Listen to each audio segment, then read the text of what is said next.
Please join me in welcoming Chris Meledandri and Pharrell Williams.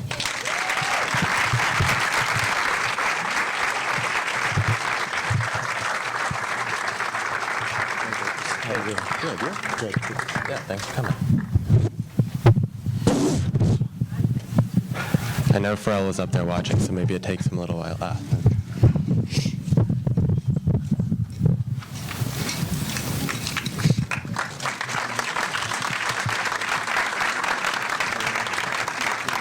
Hey, good to see you. Good too.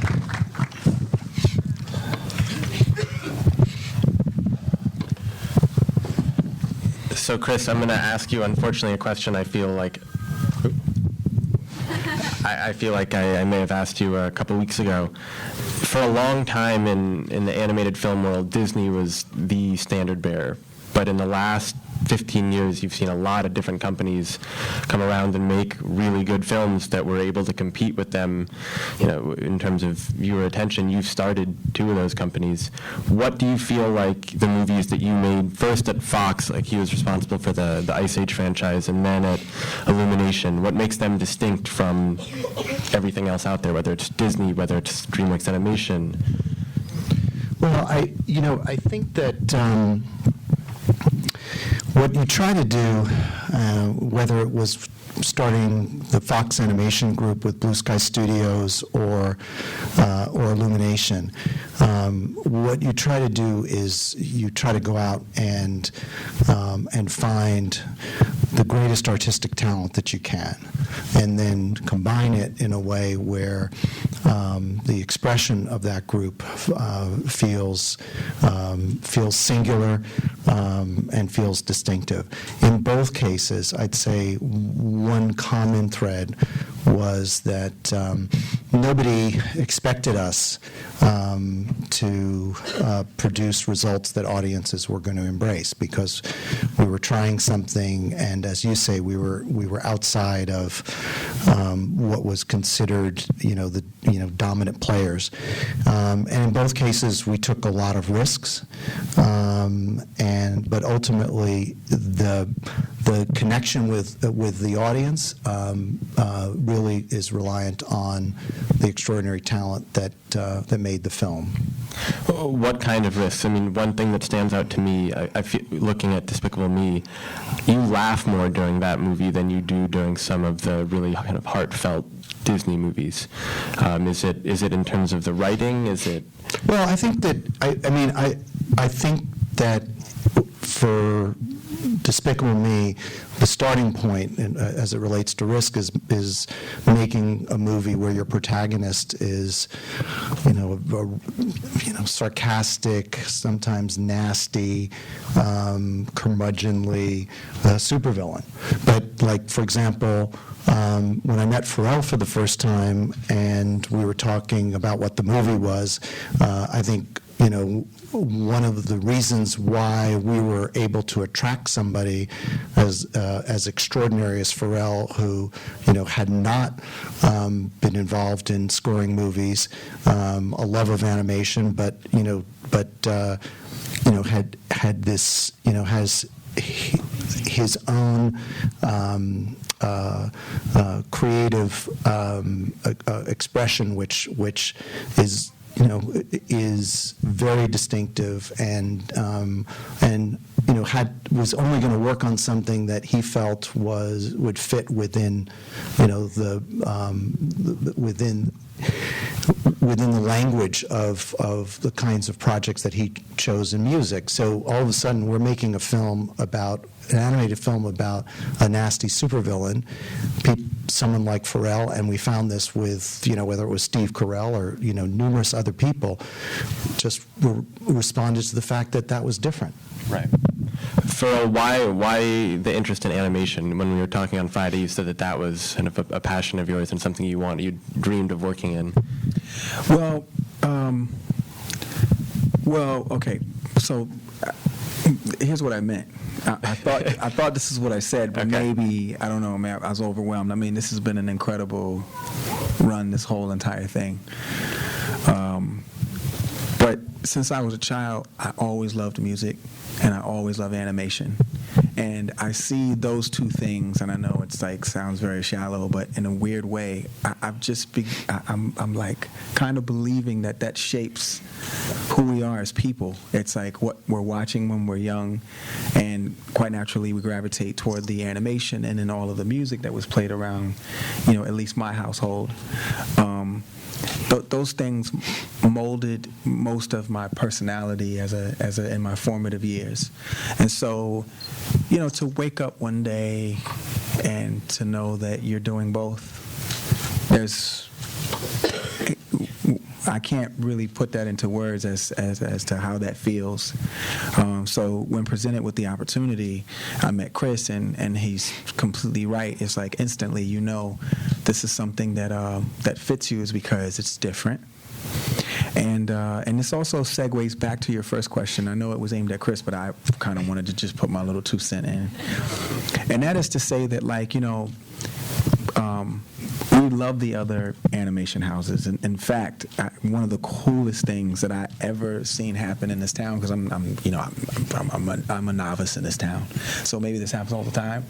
But him and John Lasseter had like a nice little 15-minute conversation where they were trading compliments, and I was like, wow. Like it was amazing, because it was such great chemistry and this synergy and admiration for each other's brands and support, and that was just so awesome to me.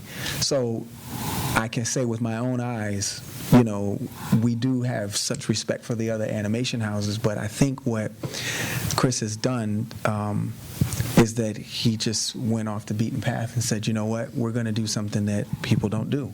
And it just lit me up. I was like, man, yes, please. I play tambourine, and fortunately for me, I was able to do a little bit more than that. And this has just been the gift that keeps on giving. I can't believe I'm sitting here answering a question. I'm sitting beside, Chris, talking to you. This is our second conversation. You probably could have aimed a little higher than me, but Chris... Well, but think about it, man. You're asking me questions. I could be, and I say this all the time, but, I could be the guy in my room with the demo, or not even a demo, just an idea.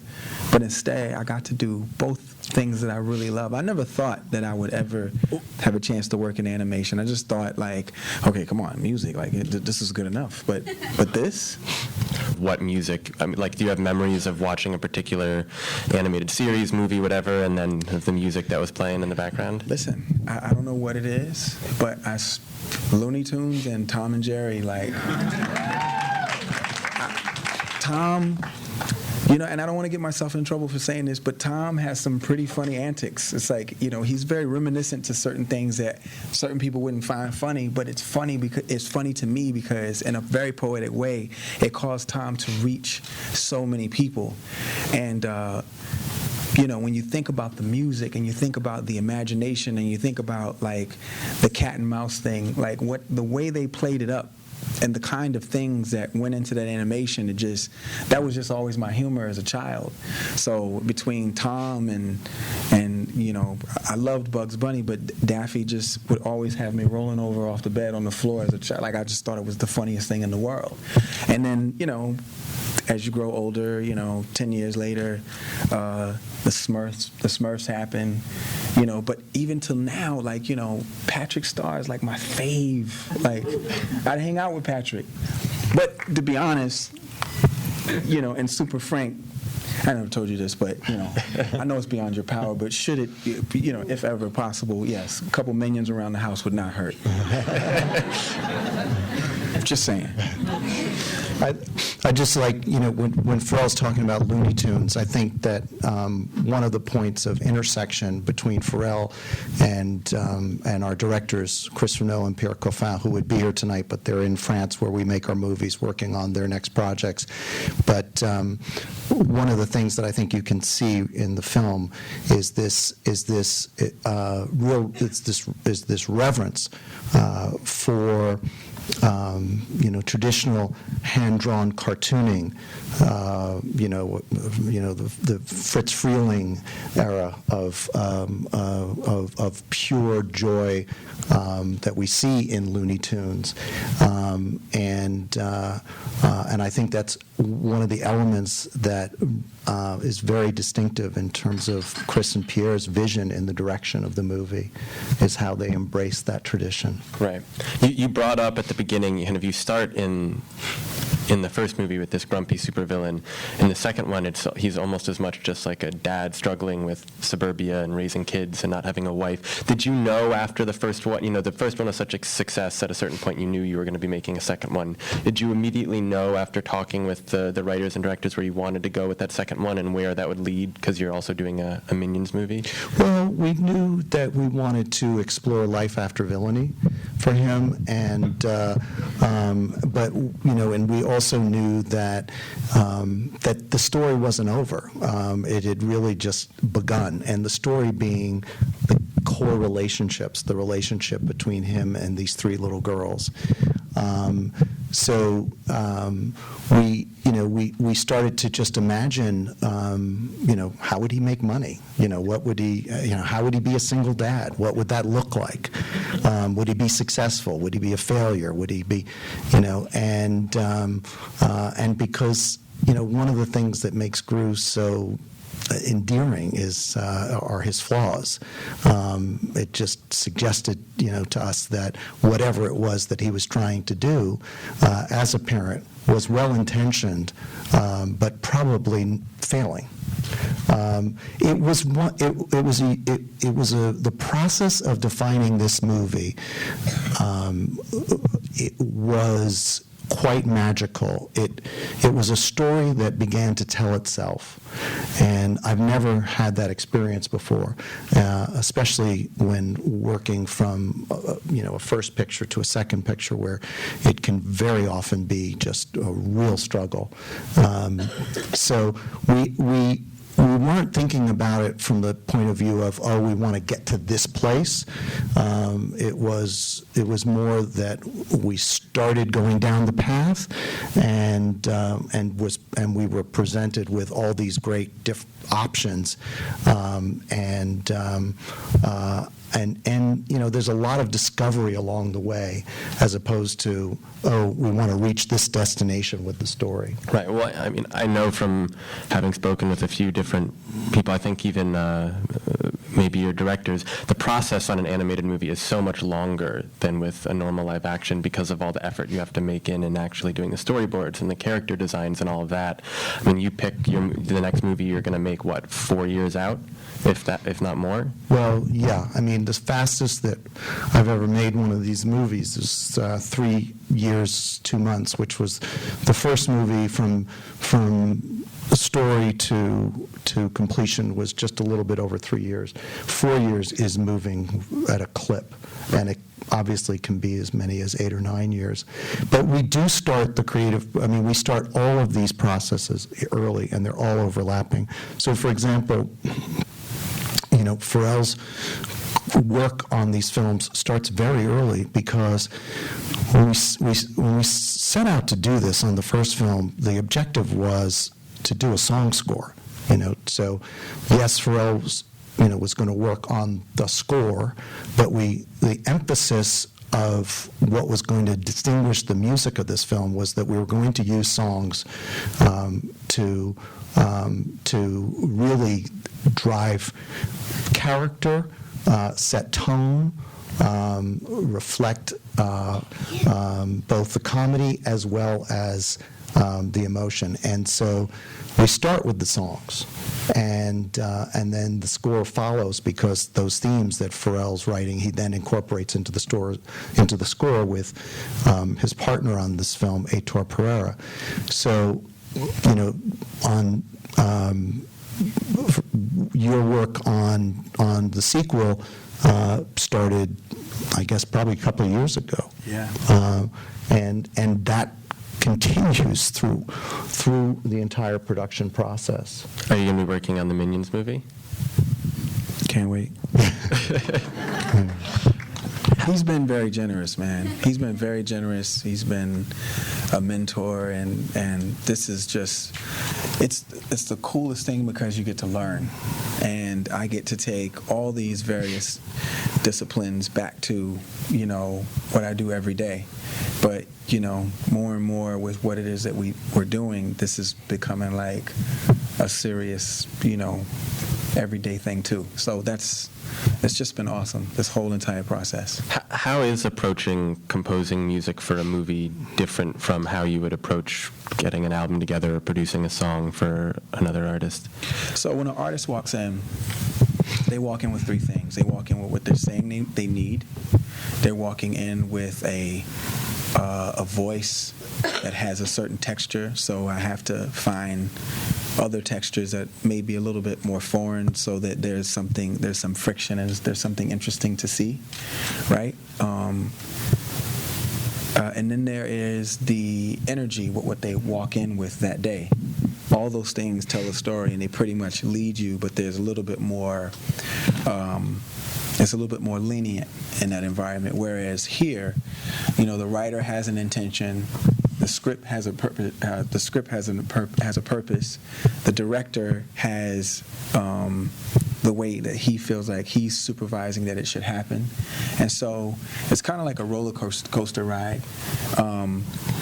It's a curated ride. You're gonna go up when they want you to go up. You're gonna turn and swerve left when they want you to swerve left. And my job is to create the quote unquote backdrop, because they know where the roller coaster car is gonna go. And I have to follow suit. So here's the thing. Prime example, like I could do something and think it's like the best thing in the world, and I'm like, I press play and I'm like, so what do you think? And I'm like, that's cool. What? What do you mean?